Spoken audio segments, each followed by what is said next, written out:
El sol, la luna y las estrellas figurativos y los tres tipos de Israel. Enseñanza completa y profundizada. Relación entre el Antiguo Testamento y el libro de Apocalipsis. Introducción. El lenguaje que Dios mismo estableció. Muchos creen que el libro de Apocalipsis tiene formas extrañas, pero no hay nada nuevo. Dios usó el mismo lenguaje desde el primer libro de la Biblia. Regla infalible: nunca expliques una representación solo por lo que dice en Apocalipsis.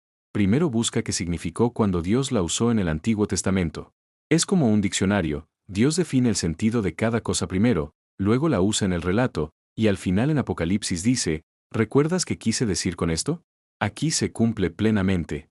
Todo lo que veremos confirma que el plan de Dios es uno solo: formar un pueblo que le pertenezca, que escuche su voz y que venza junto a él. Los tres tipos de Israel. ¿Qué significa realmente Israel? No es un país, ni una raza, ni una bandera. Viene del hebreo Yisrael, formado por dos palabras, el lucha y Dios. Significa, el que lucha y vence junto a Dios. El ejemplo de Jacob, en Génesis capítulo 32, versículos 24 al 28, Jacob luchó toda la noche con el ángel. No lo soltó hasta recibir bendición. Dios le dijo: no te llamarás más Jacob, que significa el que suplanta, sino Israel, porque has luchado con Dios y con hombres, y has vencido. La lección: ser Israel es depender de Dios para vencer, no de nuestra fuerza. Es un estado espiritual, no de nacimiento. Confirmación: Dios reafirma el nombre y promete que de él saldrá la bendición para todas las naciones, según Génesis capítulo 35, versículos 9 al 12. Israel físico, el pueblo de la carne. Su origen son los descendientes naturales de Jacob, las 12 tribus. Dios los eligió no porque fueran mejores, sino para ser el canal por donde vendría la salvación y para guardar su palabra hasta que viniera el Mesías prometido. Lo confirma Deuteronomio capítulo 7, versículos 6 al 8, y Romanos capítulo 3, versículos 1 al 2. El pacto que hicieron: Dios puso una condición clara: si obedecéis fielmente mi voz y guardáis mi pacto, seréis mi tesoro especial, un reino de sacerdotes y una nación santa. Está escrito en Éxodo capítulo 19, versículos 5 y 6. ¿Por qué fallaron? Con el tiempo pusieron sus tradiciones por encima de Dios, adoraron ídolos, oprimieron al pobre y cuando vino Jesús, no lo reconocieron. Como dice Juan capítulo 1, versículos 11 al 13, vino a lo suyo, y los suyos no le recibieron. La Biblia dice en Oseas capítulo 6, versículo 7, como Adán, traspasaron el pacto, igual que el primer hombre, prefirieron su camino al de Dios. El cambio: al romperse el primer pacto, Dios anunció que haría uno nuevo, no escrito en piedra sino en el corazón. Lo encontramos en Hebreos capítulo 8, versículos 7 al 13, y en Jeremías capítulo 31, versículos 31 al 34. Israel espiritual, el tiempo de la iglesia. ¿Quién lo funda? Jesús mismo, el único que venció al mundo, al pecado y a la muerte. Él dijo en Juan capítulo 16, versículo 33, en el mundo tendréis aflicción, pero confiad, yo he vencido al mundo. Él es el verdadero Israel. Quienes lo forman, no importa si eres judío o gentil. Como dice Romanos capítulo 2, versículos 28 y 29, no es judío el que lo es exteriormente, ni la circuncisión la que se ve en la carne, sino el que lo es en lo interior, la circuncisión es del corazón. Es todo aquel que nace de nuevo por la palabra de Dios. ¿Cómo se corrompió? Al pasar los años, igual que el antiguo, mezclaron la verdad con ideas humanas, aceptaron enseñanzas que Jesús prohibió, como la de los Nicolaitas que se menciona en Apocalipsis capítulo 2, versículo 6, y pusieron el dinero y el poder por encima de la obediencia. Jesús advirtió en Mateo capítulo 8, versículos 11 y 12, los hijos del reino serán echados a las tinieblas de afuera. En Apocalipsis se cumple esta advertencia: la luz se apaga, la verdad se oculta y la bestia logra engañar a muchos, según Apocalipsis capítulo 6, versículos 12 al 14, y capítulo 13, versículo 7. El nuevo Israel espiritual, el pueblo final. Su aparición: cuando nace el Hijo varón que regirá todas las naciones con vara de hierro, según Apocalipsis capítulo 12, versículo 5, es Jesús, y a quienes vencen junto a él les da esa misma autoridad, como dice Apocalipsis capítulo 2, versículos 26 y 27. ¿Cómo vencen? No con armas, sino por la sangre del Cordero y por la palabra de su testimonio, según Apocalipsis capítulo 12, versículo 11, reconocen que solo Jesús ganó la victoria, y la confiesan con su vida. Los 144,000 sellados. No es un número literal de personas, representa la totalidad de los fieles de todas las tribus y naciones, sellados con la verdad de Dios en su corazón, según Apocalipsis capítulo 7, versículos 4 al 8. ¿Cómo pertenecer a este grupo? Primero, renacer, aceptar la semilla de la palabra, que es Jesús. Lo confirman Jeremías capítulo 31, versículo 27, y Primera de Pedro capítulo 1, versículo 23. Segundo, discernir, conocer la verdad para no confundirse con lo falso, según Mateo capítulo 13, versículos 29 y 30. Tercero, perseverar, guardar la palabra hasta el fin, según Apocalipsis capítulo 14, versículo 12. El sol, la luna, las estrellas, el cielo y la tierra figurativos. Jesús confirma este lenguaje en Mateo capítulo 24, versículo 29. El sol se oscurecerá, la luna no dará su resplandor. No habla de cuerpos celestes que se apagan en el espacio, sino de quienes dan luz espiritual. El cielo figurativo. ¿Qué no es? No es el lugar donde van los muertos, ni el espacio con nubes. ¿Qué es? El orden espiritual donde Dios mora, su santuario, su comunidad organizada. En el Antiguo Testamento, Dios mandó hacer el tabernáculo para habitar en medio de ellos, según Éxodo capítulo 25, versículos 8 y 9, ese lugar era el cielo en la tierra. En Apocalipsis, la bestia blasfema contra el tabernáculo de Dios y contra los que moran en el cielo, según Apocalipsis capítulo 13, versículo 6, ataca la verdadera iglesia y su orden. Cumplimiento final, he aquí el tabernáculo de Dios con los hombres, y él morará con ellos, según Apocalipsis capítulo 21, versículo 3, Dios ya no habita en un edificio, sino en su pueblo. La tierra figurativa. ¿Qué no es? No es el suelo que pisamos. ¿Qué es? El conjunto de personas, pueblos y naciones que escuchan o rechazan a Dios. Ejemplo claro, oíd, cielos, y escucha tú, tierra. En Isaías capítulo 1, versículo 2, Dios habla a las autoridades espirituales y al pueblo congregado. En Apocalipsis, toda la tierra se maravilló en pos de la bestia, según Apocalipsis capítulo 13, versículo 3, la mayoría de las personas siguieron el engaño.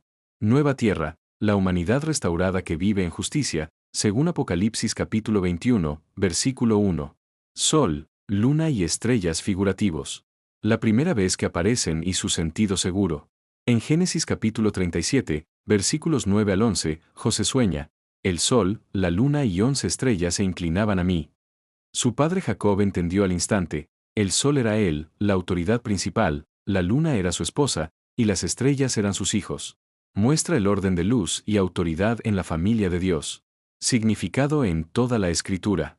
Primero, el sol, los pastores, maestros y líderes que enseñan la palabra pura de Dios.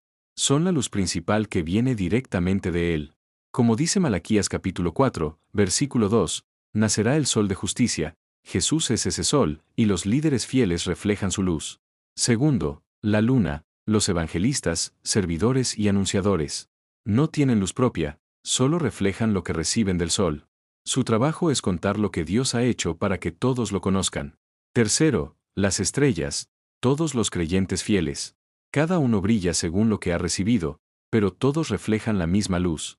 Los que enseñan justicia resplandecerán como las estrellas por siempre, en Daniel capítulo 12, versículo 3. En Apocalipsis se dice, las 7 estrellas son los mensajeros de las 7 iglesias, según Apocalipsis capítulo 1, versículo 20. ¿Qué significa cuando se oscurecen? Que los líderes se corrompen, las enseñanzas se vuelven falsas y los creyentes dejan de reflejar la verdad. En Isaías capítulo 13, versículos 9 y 10, y Mateo capítulo 24, versículo 29. Lo que cumple cada enseñanza. En el Antiguo Testamento, anuncia oscuridad por la maldad, pero promete restauración.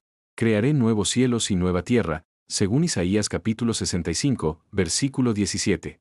En la primera venida de Jesús, se cumple al cambiar el orden antiguo por el nuevo en Cristo. En la segunda venida, se ve la realidad final, vi un cielo nuevo y una tierra nueva, y la gloria de Dios la iluminó, y el Cordero es su lumbrera, según Apocalipsis capítulo 21, versículos 1 y 23. Ya no habrá oscuridad, ni se necesitará la luz del sol ni de la luna, porque Dios mismo será la luz. Las 4 épocas del plan de Dios. Todo avanza con orden perfecto. Palabra sellada, palabra plenamente revelada. Primera en el Antiguo Testamento, palabra sellada. Daniel capítulo 12, versículos 8 y 9. Yo oí, pero no entendí. Entonces dije, Señor mío, ¿cuál será el fin de estas cosas? Él respondió, anda, Daniel, porque estas palabras están cerradas y selladas hasta el tiempo del fin. Isaías capítulo 29, versículo 11, y toda visión os será como palabras del libro sellado, si lo dan al que sabe leer y le dicen, lee ahora esto, él dirá, no puedo, porque está sellado. Primera de Pedro capítulo 1, versículos 10 al 12, los profetas investigaron con diligencia la salvación que vendría, pero se les reveló que no para ellos mismos, sino para nosotros anunciaban estas cosas. Ejemplo práctico, el tabernáculo, los sacrificios, las fiestas eran figuras que apuntaban a Jesús, pero en ese momento no se entendía plenamente su cumplimiento. Segunda, la primera venida de Jesús, palabra revelada. Lucas capítulo 24, versículos 44 y 45, estas son las palabras que os hablé estando aún con vosotros, que es necesario que se cumpla todo lo que está escrito en la ley de Moisés, en los profetas y en los salmos acerca de mí. Entonces les abrió el entendimiento para que comprendieran las Escrituras. Mateo capítulo 5, versículo 17, no penséis que he venido para abrogar la ley ni los profetas, no he venido para abrogar, sino para cumplir. Juan capítulo 17, versículos 6 y 8, he manifestado tu nombre a los hombres que del mundo me diste, porque las palabras que me diste, les he dado, y ellos las recibieron, y han conocido verdaderamente que salí de ti, y han creído que tú me enviaste. Gálatas capítulo 3, versículos 23 y 24, pero antes que viniese la fe, estábamos guardados bajo la ley, encerrados para aquella fe que había de ser revelada. De manera que la ley ha sido nuestro ayo para llevarnos a Cristo, para que fuésemos justificados por fe. Tercera, el tiempo de la iglesia. Palabra sellada nuevamente. Segunda de Tesalonicenses capítulo 2, versículos 3 y 7, no os engañéis en ninguna manera, porque no vendrá sin que antes venga la apostasía, porque el misterio de la iniquidad ya obra, solamente que ahora hay quien lo detiene, hasta que sea quitado de en medio. Apocalipsis capítulo 2, versículos 6, 14 y 15, contra las iglesias que toleraban enseñanzas falsas, como la de los Nicolaitas y la de Balaam, mezclando la verdad con costumbres paganas. Marcos capítulo 7, versículos 7 y 8, en vano me honran, enseñando doctrinas y mandamientos de hombres. Porque dejando el mandamiento de Dios, os aferráis a la tradición de los hombres. Ejemplo, con el tiempo se añadieron interpretaciones humanas, se olvidó el sentido original de las figuras bíblicas y muchas verdades quedaron ocultas otra vez. Segunda venida de Jesús. Palabra revelada plenamente. Apocalipsis capítulo 5, versículos 1 al 5, nadie en el cielo ni en la tierra podía abrir el libro ni mirarlo, hasta que el Cordero que fue inmolado tomó el libro y rompió sus sellos, solo Jesús puede dar el sentido completo. Apocalipsis capítulo 10, versículos 9 al 11, el apóstol recibe el librito, lo come, dulce en la boca, pero amargo en el vientre, entendió todo el plan, tanto la salvación como el juicio. Apocalipsis capítulo 1, versículo 1, la revelación de Jesucristo, que Dios le dio para mostrar a sus siervos las cosas que deben suceder pronto, y declaró enviándola por medio de su ángel a su siervo Juan. Jeremías capítulo 31, versículos 33 y 34, pero este es el pacto que haré con la casa de Israel después de aquellos días, dice Jehová, daré mi ley en su mente, y la escribiré en su corazón, y no enseñará más cada uno a su prójimo ni cada uno a su hermano, diciendo, conoce a Jehová, porque todos me conocerán, desde el menor hasta el mayor. Hermanos, hoy hemos visto que Dios usa el mismo lenguaje desde el Génesis hasta el Apocalipsis, nada es casualidad, todo apunta a su plan perfecto y a su Hijo Jesucristo. No busquemos la verdad en ideas de hombres, sino en lo que Él mismo ha escrito. Seamos fieles, como los que llevan su sello en el corazón, reflejando su luz y su amor. Como dice Apocalipsis capítulo 3, versículo 11, he aquí yo vengo pronto, retén lo que tienes, para que ninguno tome tu corona. Que el Señor nos dé sabiduría para entender su palabra y fuerza para obedecerla. En el nombre de Jesús. Amén.